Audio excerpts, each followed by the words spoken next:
French revolution part 3।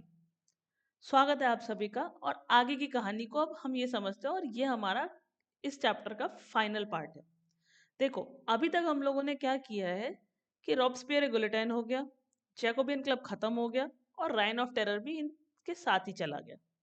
लेकिन अब France को एक गवर्नमेंट की जरूरत है। दोबारा से जरूरत पड़ने वाली क्यों? क्योंकि जैकोबियन गवर्नमेंट तो गई ना सर। तो जैसे ही जैकोबियन गवर्नमेंट निकली, ये जो वेल्थियर सेक्शन ऑफ सोसाइटी थे ना, जो कि मिडिल क्लास को बिलोंग करते थे, उन लोगों ने फिर से पावर अपने हाथ में ले ली। उन्होंने वेट ही नहीं किया, उन्होंने कहा अब नहीं ये प्रॉब्लम फेस करनी है कि भाई साहब दोबारा से कोई ना कोई आके हम खड़ा हो जाएगा कि जी हमें पावर दो। नहीं, हम लोगों ने पावर ले लिए। और इन लोगों ने फिर एक नया कॉन्स्टिट्यूशन इंट्रोड्यूस किया, जिसमें इन लोगों ने क्या कह दिया कि वो जो रूल निकला था ना, जिसमें 21 ईयर्स से ऊपर के लोगों को, चाहे वो प्रॉपर्टी हो चाहे ना हो, चाहे टैक्सेस हो चाहे ना देते हो, उनको सबको वोटिंग राइट्स दिए गए, तो उसे रिवर्स कर दिया गया। उन्होंने कह दिया कि भाई साहब जिसके पास प्रॉपर्टी नहीं, नो वोटिंग राइट्स। ठीक है, टाटा बाय बाय नमस्ते। इसके अलावा इन लोगों ने क्या किया, उन्होंने कहा यार एक काम और करते हैं कि इस बार ना एक डायरेक्टरी बनाएंगे और इस डायरेक्टरी में अपन 5 मेंबर रखेंगे। तो लॉ तो क्या करेंगे, लेजिस्लेटिव असेंबली बना लेगी, और जो लॉ के एग्जीक्यूशन का काम है वो लेजिस्लेटिव असेंबली की जगह कौन देखेगा, ये जो 5 मेंबर है डायरेक्टरी के, ये देखेंगे। तो इसकी वजह से क्या होगा, जो पावर है वो एक ही हाथ में कंसंट्रेट नहीं होगी और हमें कोई प्रॉब्लम्स नहीं फेस करनी पड़ेगी। अब पता है लेजिस्लेटिव असेंबली ने एक्चुअली में डायरेक्टरी बनाई क्यों थी? देखो, जब वो कॉन्स्टिट्यूशनल मोनार्की में एंटर हुए थे ना, तो उनके पास मोनार्क था जो कि उनके लॉ बनाने के बाद ये ध्यान रखता कि भाई इम्प्लीमेंट सही से हो रहा है या नहीं हो रहा।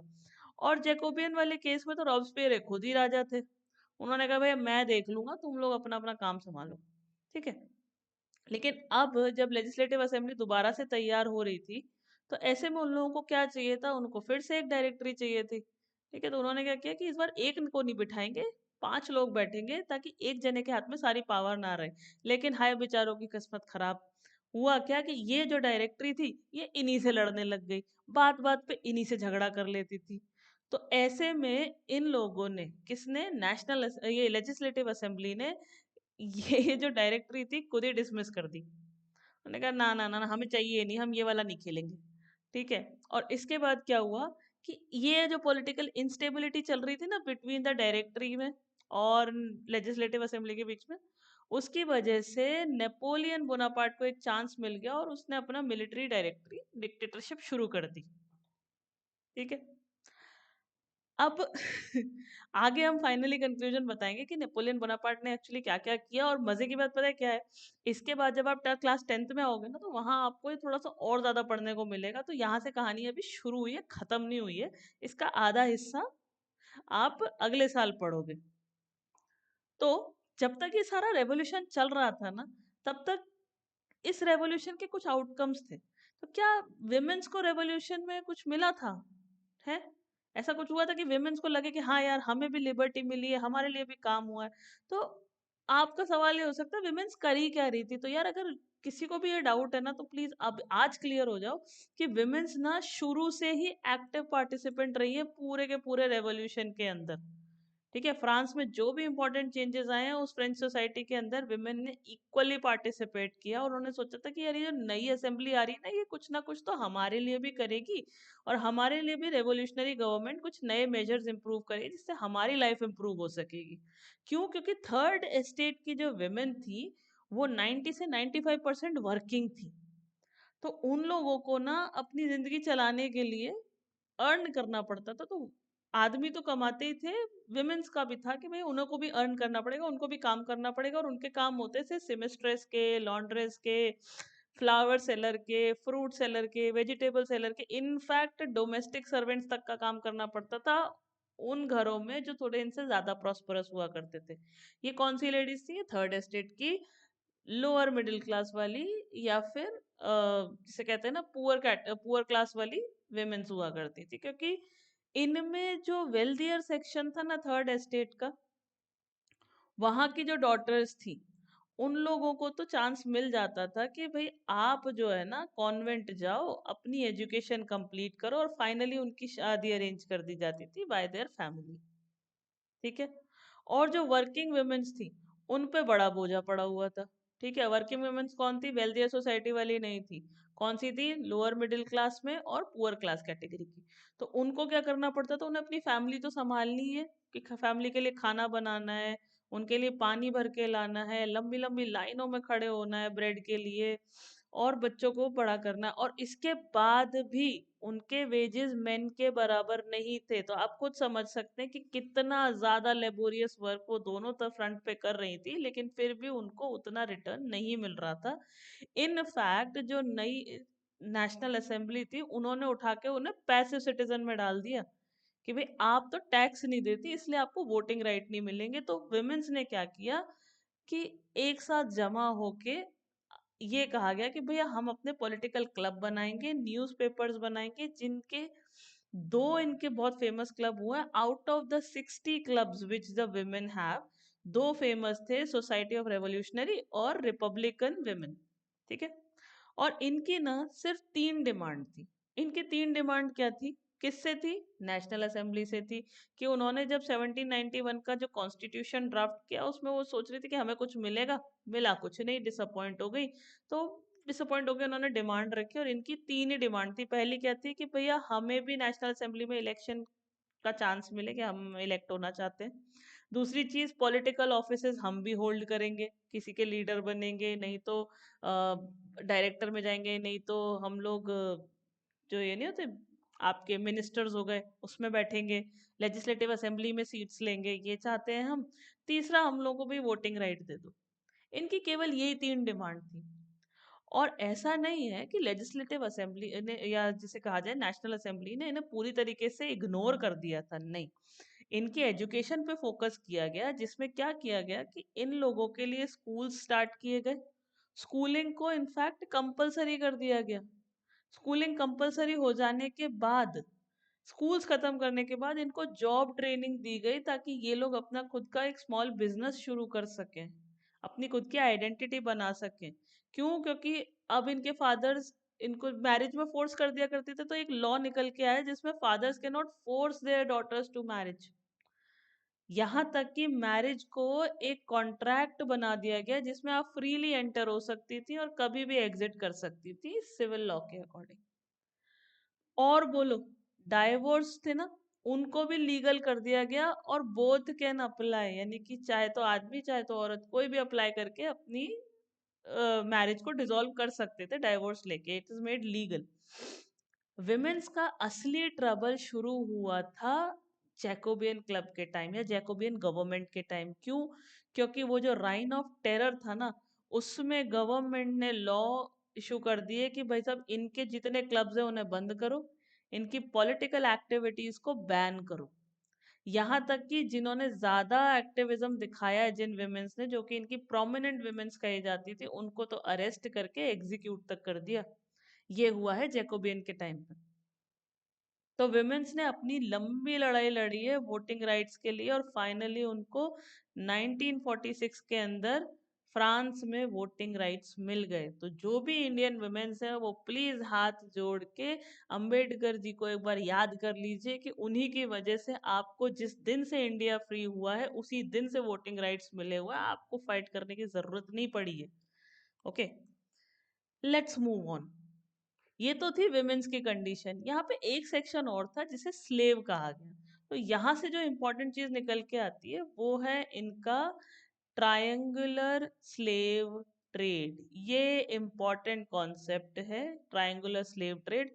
बेसिकली क्या होता था, कैरेबियन नाम की एक जगह है, वहां पे 3 सिटीज पड़ती थी, या साइट्स कह लो उस टाइम पे, जिनके नाम थे मार्टिनिक, ओके, गोडेल्पे दूसरा, और सैन डोमिंगो तीसरी। अब क्या हो रहा है कि ये जो 3 जगह है ना, यहाँ पर आपको tobacco, Indigo, sugar and coffee मिलती थी। ये बहुत बड़े सप्लायर्स थे इनके। क्यों? क्योंकि यहाँ जगह बहुत थी और प्लांटेशन अच्छे से किया जा सकता था। और यूरोप में इन सब चीजों की डिमांड भी बहुत थी। लेकिन एक परेशानी खड़ी हो गई, क्या? क्योंकि यूरोपियंस ने कह दिया हम वहां जाके काम नहीं करेंगे, इतनी दूर अनजान जगह पे हमसे तो नहीं होगा। तो फाइनली इन्होंने क्या डिसाइड किया, उन्होंने कहा एक काम करते हैं, यूरोप से चलते हैं अफ्रीका, और अफ्रीका जाके हम लोग कुछ स्लेव्स उठाएंगे, उनको अमेरिका में डंप करेंगे, उनसे वहां प्लांटेशन का काम कराएंगे और प्लांटेशन का काम करवा के जो भी आउटपुट होगा उसको यूरोप में सप्लाई करवा देंगे। तो ये एग्जीक्यूट कैसे हुआ कि जो स्लेव्स थे ना, ठीक है, ये 17 सेंचुरी के अराउंड की बात है, जो फ्रेंच मर्चेंट्स हुआ करते थे वो क्या करते थे, बोर्डेक्स और नैंटे, ये दो पोर्ट एरियाज थे, ठीक है, ये अफ्रीकन कोस्ट पे थे, ठीक है, यहाँ गए, इन्होंने जो चीफस्टेन्स है, ठीक है, उनसे स्लेव्स खरीदे, उन पे ब्रांड लगाया, मतलब किसका स्लेव है तो वो स्टैंप लगता था, ठीक है, हाथ पे, वो स्टैंप लगाया, उनको स्लेव्स को पैक किया गया टाइटली, तुम सोच के देखो, इंसान है वो, ठीक है, पैक किया गया टाइटली, शिप किया गया, और 3 महीने लंबी जर्नी पे जाना होता था उन्हें सी के थ्रू, वॉयज मतलब एक लंबी जर्नी, ओके, तो उस पे जाना पड़ता था, और इनको पूरा अटलांटिक ओशन क्रॉस करके कैरेबियन ले जाया जाता था, जहाँ पे इन्हें प्लांटेशन ओनर्स को बेच दिया जाता था, और जो प्लांटेशन ओनर्स थे वो इनसे काम कराते थे, और यूरोप की जो डिमांड थी ना, शुगर की, कॉफी की, इंडिगो की, वो फुलफिल कर, इनफैक्ट ये तक हो गया था कि जो बॉर्डेस्क और नैंटे है, इन दोनों सिटीज का सारा इकोनॉमी ही इस पे डिपेंड होने लग गया कि वहां स्लेव ट्रेड्स हुआ करते थे। यहाँ तक कि आपको अगर क्वेश्चन एक आ सकता है कि यार एक बात बताओ, फ्रांस में अगर ये सब चल रहा था, तो ये जो national assembly liberty liberty liberty का फ्लैग लेके झूमती रहती थी, उसको कभी ख्याल नहीं आया कि यार ये हम क्या कर रहे हैं, when all mens are born free, natural right, freedom of expression, ये सब की बातें हो रही है, ये सब क्या हो रहा है फिर? तो ऐसा नहीं है, नेशनल असेंबली ने बहुत डिस्कशन किए, बहुत लंबे लंबे डिबेट्स भी किए, लेकिन फाइनली क्या हुआ कि क्योंकि अगर ये लोग इनके अगेंस्ट लॉ बना देते स्लेवरी के अगेंस्ट, तो ऐसे में जो बड़े बिजनेसमैन थे ना, उनकी इकोनॉमी अफेक्ट हो जाती, और उनकी उनका जो ऑपोजिशन था वो नेशनल असेंबली को फेस करना पड़ जाता। तो यही चीज से बचने के लिए नेशनल असेंबली ने अपने आप को इस पे चुप रहना ही बेटर समझने की कोशिश करी कि यार चुप रहा जाए तो अच्छा है, जैसा चल रहा है जाने दो। लेकिन एक इंटरेस्टिंग चीज हुई कि जब कन्वेंशन बनी ना 1794 के अंदर, तो उन्होंने ये डिसीजन लिया कि यार स्लेव्स जो है ना उन्हें फ्री करो, ये ऐसे काम नहीं चलेगा, ये बहुत गलत चीज। तो स्लेव्स को जब फ्री किया गया था ना, कोई खास फायदा हुआ नहीं उस चीज का, क्यों? क्योंकि नेपोलियन ने री इंट्रोड्यूस कर दी स्लेवरी। तो जब नेपोलियन ने री इंट्रोड्यूस करी स्लेवरी, तो उसने क्या कहा कि यार ये जो स्लेव्स है ना अफ्रीका में, हमारा तो काम ही है कि हमें इन्हें स्लेव बनाना है, हम इसलिए पैदा हुए और ये पैदा हुए ताकि हमारे स्लेव बन सके, तो ये हमारे गुलाम बनने के लिए पैदा हुए और हम इन पे राज्य करने के लिए बर्थ लिया है हम लोगों ने। इस तरीके के स्टेटमेंट नेपोलियन ने दिए, यहाँ तक कि वो एक डेरोगेटरी टर्म यूज करता था इनके लिए, जो कि थी नीग्रोज, ओके। ये चल रहा था यहाँ पे, लेकिन फाइनली फ्रांस में ना 1848 के अंदर स्लेवरी को अबॉलिश कर दिया गया था। अब ना ये दो कहानियां तो चल ही रही थी, मगर फ्रांस की लाइफ कैसी चल रही थी? भाई आपने विमेन का पर्सपेक्टिव देख लिया, आपने स्लेव वाला पर्सपेक्टिव देख लिया, तो अब ये समझ लेते कि बेसिकली पूरे फ्रांस में चल क्या रहा था। देखो, फ्रांस की जो लाइफ है ना 1789 के बाद काफी हद तक चेंज हुई थी। वहां पे रहन सहन का तरीका, कपड़े पहनने का तरीका, खाने पीने का तरीका, लोगों के चीजें सीखने का तरीका, सब कुछ धीरे धीरे बदल रहा था। और ये एक सेक्शन या एक जेंडर में नहीं हो रहा था, ये मेन में, वेमेन में, चिल्ड्रन में, सब में आपको इक्वली दिखने लगा था, ओके। और यहाँ तक कि यहाँ की गवर्नमेंट ये इंश्योर कर रही थी कि यार जब हम किसी को हटाकर आए ना एक चीज पे क्रिटिसाइज करके कि आप हमें राइट्स नहीं देते हो कि किस तरीके की जिंदगी हम जी सकते हैं, हम लिबर्टी में रहना चाहते हैं, हम फ्री रहना चाहते हैं, तो यहाँ वाली जो गवर्नमेंट है अब, नेशनल असेंबली जिसको बोल रहे थे हम, उसने क्या किया, ऐसे लॉ पास किए जिससे लोगों को आइडियली ये फील हो कि हाँ हमें लिबर्टी मिली है और हम लोग अब इक्वली ट्रीट किए जा रहे हैं, ओके। यहाँ पर 1789 के अंदर पहला काम किया गया था सेंसरशिप को हटाने का। अब सेंसरशिप बेसिकली लगी किस चीज पे थी, तो होता क्या था, ओल्ड रिजिम के टाइम पे ना फ्रांस के अंदर जो बुक्स बनती थी ना, जो बुक्स प्रिंट होती थी और न्यूज़पेपर्स होते थे या जो भी प्ले होते थे, उन पे सेंसरशिप लगी हुई थी। कहा यह जा रहा था कि आप है ना सबसे पहले राजा को दिखाइए, मोनार्क को दिखाइए, और अगर मोनार्क अप्रूव करता है तो ही आगे आपको अलाउड है कि आप अब इसे लोगों के अंदर फैला सकते हो, अदरवाइज नहीं फैला सकते। तो सबसे पहले ये सेंसरशिप हटाई गई under the declaration law freedom of speech and expression which was categorized as natural right. तो इन लोगों ने जो ये डिक्लेरेशन दिया था rights of man and citizen का, उसमें freedom of speech and expression दिया था, जिसको नेचुरल राइट बताया गया था। तो उन्होंने कहा भैया आप फ्री हो, कोई सेंसरशिप नहीं है, मस्त आराम से जो आपको न्यूज़पेपर लगाना है, जो आपको पैम्पलेट प्रिंट करना है, जो बुक प्रिंट करनी है, जो कुछ भी आपको प्रिंट करना है, आप आराम से प्रिंट करो, कोई दिक्कत नहीं है, खूब सर्कुलेट करो, no issues with us. Okay, in fact इतना हो गया था कि जी अगर आप अपोजिंग व्यूज भी लिखना चाहते हो ना, तो हम वो भी एक्सेप्ट करने को रेडी है, खूब फ्रीली आप एक्सप्रेस कीजिए, नो ट्रबल विद दैट। अब एक और मजे की बात सुनो, कि अगर लोगों को एक दूसरे को क्रिटिसाइज भी करना होता था ना, या अपनी साइड दिखानी होती थी किसी और को, तो उसमें वो क्या करते थे, प्रिंट का ही सहारा लेके काम किया करते थे कि यार प्रिंट करवा लो, और जैसे मुझे आपका कोई आइडिया पसंद नहीं आ रहा तो मैं प्रिंट करके उसके अगेंस्ट सर्कुलेट करूंगी, और आप मेरी आइडिया के जो प्रिंट है उसको, प्रिंट को क्रिटिसाइज करने के लिए अपना खुद का एक अलग से प्रिंट, काउंटर प्रिंट निकाल सकते थे। तो ये वहां पे चल रहा था। और ये जो प्रिंट्स थे ना, ये प्लेज, सॉन्ग, फेस्टिवल, इसमें भी होता था। और इनफैक्ट एक मजे की बात सुनो यहाँ पे, इनकी वजह से ही लोगों के अंदर कलेक्टिवनेस की फीलिंग जनरेट हुई, एक आइडेंटिटी की फीलिंग जनरेट हुई कि हम सब एक ही नेशन को बिलोंग करते हैं।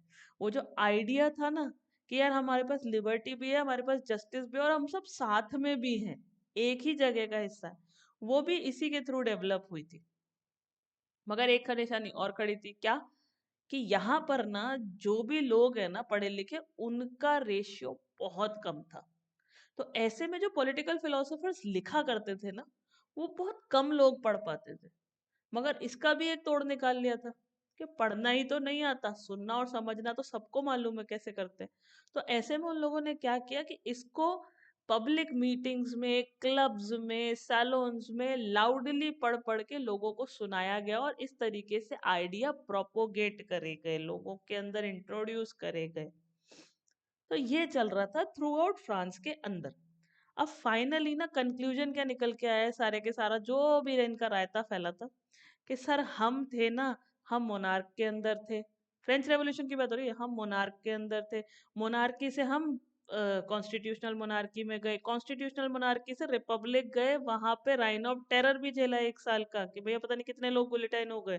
उसके बाद हमने फिर कोशिश करी कि गवर्नमेंट स्टेबलाइज हो जाए, और इस बार हम लोगों ने ये सोचा कि चलो एक काम करते हैं, 5 मेंबर्स की एक डायरेक्टरी बना देते हैं। तो क्या होगा ना, कि सारी पावर एक जने के हाथ में कंसंट्रेट रहेगी नहीं।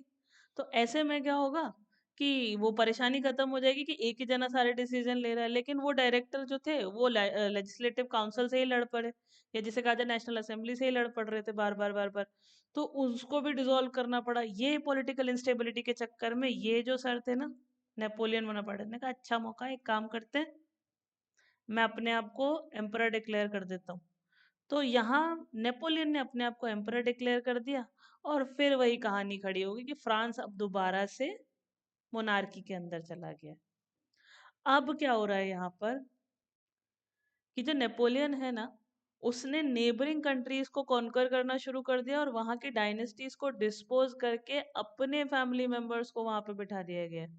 हालांकि सबको जब नेपोलियन आया था तो ये लगा था कि यार ये एक मॉडर्नाइजर है जो कि यूरोप की तकदीर बदलने का काम करेगा, ठीक है। लेकिन हुआ क्या, और उसने कुछ ऐसे रिफॉर्म्स भी लाके दिए थे कि लोगों को बिलीव हुआ था, भाई कुछ किया ही होगा ना तभी तो लोगों को बिलीव हो रहा था। तो इसने क्या किया कि प्रोटेक्शन ऑफ प्राइवेट प्रॉपर्टी वाला जो राइट था वो लेके आ गया, जिसका मतलब था कि अगर आपने कोई प्रॉपर्टी अर्न करके बनाई है और वो आपकी अपनी प्राइवेट प्रॉपर्टी है, तो उसके ऊपर बाकी लोगों का राइट नहीं होगा। कि जैसे पहले ना प्रॉपर्टी की चर्च को दे दी जाती थी, चाहे किसी की भी होती थी, तो अभी अगर आपकी प्राइवेट प्रॉपर्टी है तो आपसे छीन के किसी और को नहीं दी जाएगी, वो आपका खुद का राइट रहेगा। और उसके लिए जो प्रोटेक्शन एक्ट है वो उसने निकाला था। दूसरा इसने काम क्या किया कि uniform system of weight and measures लेके आया। तो uniform system of weight and measures में क्या हो रहा था, कि क्योंकि ना अलग अलग अलग अलग अलग अलग छोटे छोटे किंगडम्स बने हुए थे, तो सबका ना अपना एक वेट और मेजर का अलग सिस्टम था। कैसे, चलिए एक एग्जांपल लेते हैं। मान लीजिए मेरे एक शहर के अंदर 1 मीटर कपड़ा 80 सेंटीमीटर के बराबर मेजर हो रहा है, और वहीं कहीं और दूसरे शहर के अंदर एक ही मीटर कपड़ा अगर मैं मांगू तो 120 सेंटीमीटर मिल रहा है। तो अब अगर मैं एक शहर से खरीदती हूँ तो 80 मिल रहा है, दूसरे से खरीद रही हूँ तो 120 मिल रहा है। तो ये जो डिफरेंस क्रिएट होता था ना, इसकी वजह से उन लोगों को कस्टम्स या टैक्सेस लगाने में दिक्कत आती थी। क्योंकि पहले ना टैक्सेस वेट के अकॉर्डिंग लग रहे थे कि कितना वेट आप एक्चुअली लेकर जा रहे हो, या कितने जिसे कहते हैं ना अमाउंट का सामान लेकर जा रहे हो। तो बेसिकली वो जो परेशानी थी उसको खत्म करने के लिए इन्होंने यूनिफॉर्म जो सिस्टम है और वेट एंड मेजर्स वो कर दिया, जिसकी वजह से इन्हें ट्रेड करने में आसानी हो गई अक्रॉस द कंट्री। तो इसके इसी इनिशिएटिव्स को देख के लोगों को लगने लगा था कि यार ये जो है ना ये हमारा लिबरेटर निकल के आया है। ठीक है भाई, पॉलिटिकल भी खुश, लोगों को लग रहा है कि यार ये हमें अबॉलिश करा रहा है, फ्रीडम दिला रहा है। तो पॉलिटिकली भी लोग खुश हो गए थे। जो रिफॉर्मर्स थे उनको लगने लगा था कि चलो अब हमारा चांस है, ये हमें रिपब्लिक बना के जाएगा। जो मर्चेंट्स थे उन लोगों को भी खुशी होने लगी थी कि यार हमको ना अक्रॉस ट्रेड में अब इजी पड़ रहा है। सबको लगने लगा था कि नेपोलियन एक तरीके से मॉडर्नाइजर है यूरोप का, और हम लोगों को फ्रीडम दिलाने के लिए लाया। लेकिन बहुत देर तक ये गलतफहमी रही नहीं है। क्यों? क्योंकि जो नेपोलियन की आर्मी थी, जिसे लोग बहुत अच्छा समझ रहे थे, वो बाद में रियलाइज हुआ कि भैया तो इन्वेडिंग फोर्स है, ये तो अपना राज्य यहाँ पे खड़ा करने आया हमारे आगे, और ये हम लोगों को फ्री करने नहीं आया, हम लोगों को अपना गुलाम बनाने आया। और यहाँ के बाद एक चीज और थी जिससे नेपोलियन की, जिससे लोग सबसे ज्यादा नाराज थे, वो था फोर्स मिलिट्री रिक्रूटमेंट। ये क्या करता था, लोगों को जबरदस्ती मिलिट्री में भर्ती कर देता था, आर्मी में भर्ती कर देता था। क्यों? क्योंकि अब नया वॉर लड़ना था तो लोग तो चाहिए थे। तो ऐसे में जो फोर्स्ड मिलिट्री रिक्रूटमेंट था उसकी वजह से लोग और ज्यादा नाराज हो गए, और फाइनली नेपोलियन को बैटल ऑफ वाटरलू के अंदर 1815 में डिफीट कर दिया गया, और इसी के साथ नेपोलियन भी खत्म। नेपोलियन का चैप्टर ओवर। नेपोलियन का चैप्टर खत्म हो गया, ठीक है। लेकिन फ्रेंच रेवोल्यूशन का असर खत्म नहीं हुआ था। फ्रेंच रेवोल्यूशन ने लिबर्टी और डेमोक्रेटिक राइट्स के लिए जो इम्पोर्टेंट एक, जिसे कहते हैं ना, इमेज लोगों के दिमाग में बनाई थी, वो काफी ज्यादा प्रोपोगेट हुई। वो पूरे यूरोप में फैली, फ्रांस अकेले में नहीं, पूरे यूरोप में फैली। इनफैक्ट उनका वो जो फ्यूडल सिस्टम खत्म करने वाला कॉन्सेप्ट था, उसकी वजह से बाकी जगहों पे भी फ्यूडल सिस्टम अबॉलिश हुए। फ्रांस ने जो ये डिसाइड किया था ना कि ये जो स्लेव्स है ना उनको भी फ्रीडम दे दी जाए, ठीक है, और उनसे कह दिया जाए कि अगर आप चाहे तो फ्रांस में अपने आप को कंबाइन कर सकते हैं, अपना खुद का एक कंट्री बना के रह सकते हैं। उसने भी बहुत ज्यादा अप्रिसिएशन देखा। ये देख के टीपू सुल्तान और राजा राम मोहन रॉय, जो कि इंडिया को बिलोंग करते थे, उनके मन में भी यही थॉट्स आने लगे थे कि यार जैसा फ्रांस में हुआ है ना, वैसा ही एक रेवोल्यूशन अगर इंडिया में हो जाए तो हमें भी ब्रिटिश रूल से फ्रीडम मिल जाएगी। All right, so that was all about French Revolution, chapter 1 from class 9th history. I hope you like this chapter. अगर आपको ये वीडियो अच्छी लगी है ना तो प्लीज लाइक कर दो। कोई सजेशन है तो प्लीज कमेंट में डाल दो, वरना मुझे कैसे पता लगेगा कि ये सही था या क्या था, या तुम्हें पसंद आया, क्या पसंद आया, क्या ना पसंद आया, क्या इम्प्रूव करना है। और अगर आपको किसी और भी स्पेसिफिक पॉइंट पे वीडियो चाहिए, टॉपिक पे वीडियो चाहिए, तो आप प्लीज कमेंट सेक्शन में मेंशन कीजिए। You are most welcome. आपके लिए खुला हुआ कमेंट सेक्शन, आप लोग प्लीज मैसेज कीजिए, हम लोग वेट करेंगे आप लोगों के सजेशंस का, और उसके ऊपर वीडियो लाने की पूरी पूरी कोशिश करने वाले हैं। So till then stay tuned, we'll meet you in the next chapter. Have a good day.